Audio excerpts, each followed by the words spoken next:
চোর গেছে চুরি করতে, প্রতিবেশীর বাড়িতে ঢুকছে, চুরি করতে যাবে, এমন সময় মনে পড়ছে যে না, প্রতিবেশীর বাড়িতে চুরি করা যায় না, রাসূলের নিষেধ, প্রতিবেশীর হক আছে।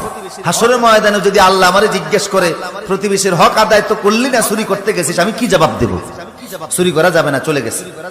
পরের দিন গেছে চুরি করতে আরেক ঘরে, ঘরের ভিতরে চুরি করতে যাবে, দেখে যে মূর্তি, খোঁজ দিয়ে দেখে এটা খ্রিস্টানের বাড়ি।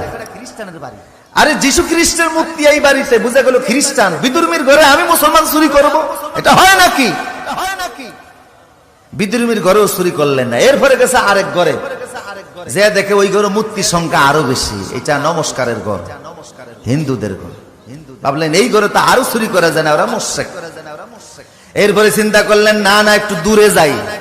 চতুর্থ রাতে দূরে চলে গেছে এক বাড়িতে, ঘরে যে ঢুকছে চুরি করবে, দোতলার ভিতরে সিন্ধুক, দোতলায় উঠে সিন্ধুকের টাকাগুলি নামে গণতেছে।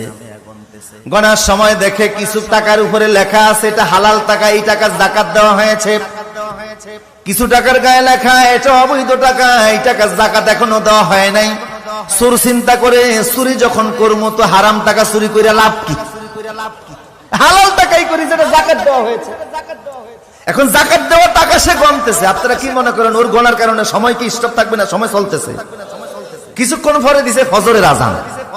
চোর চিন্তা করে আরে আগে নামাজ পরে চুরি।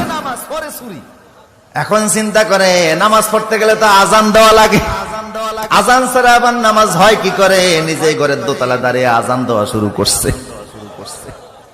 ঘরের দোতলায় কোথা থেকে মুয়াজ্জিন আসলো, আজান দেওয়া শুরু করেছে। তাড়াতাড়ি তাহাজ্জুদ নামাজ পড়ে দোতলায় যেয়ে দেখে একটা যুবক ছেলে দাঁড়িয়ে আছে। এই যুবক তুমি কোথা থেকে এসেছো? আমনে কে? উনি বলে আমি এই ঘরের মালিক। কয় ফজর নামাজ পড়ছেন নি? কয় না এখনো পড়ি নাই। উযু আছে নি? কয় উযু তো আছে। একামত দেন মিয়া। চোর হইলো ভালো করে জানে যে নামাজ পড়তে হলে আজানও দেওয়া লাগে, একামতও দেওয়া লাগে। বললো একামত দেন। বুড়ারে পাশে দাঁড় করায়া একামত দিয়েছে, নামাজ পড়া শুরু করে দিয়েছে। এত সুন্দর তেলাওয়াত, ঘরের মালিকের চোখ থেকে টপ টপ করে পানি পড়া শুরু হয়ে গেছে। এই যুগের বহু আলেমের চাইতো সেই যুগে সুরের তেলাওয়াত অনেক শুদ্ধ ছিল। কথা বলেন ঠিক কি না? ওরা তিলেল কোরআন তার তিলা, কোরআন তেলাওয়াত করা লাগবে শুদ্ধভাবে। কিভাবে? কিন্তু বহু মুসলমান আছে 70 থেকে 80 বছর বয়স হয়ে গেছে, 40 বছর নামাজ পড়তেছে, এখনো তেলাওয়াত শুদ্ধ। রাসূল বলেছে রুব্বা কারিন আল কুরআন ইয়ালআনুহু, অনেক মুসলমান আছে কোরআন তেলাওয়াত করে অথচ কোরআন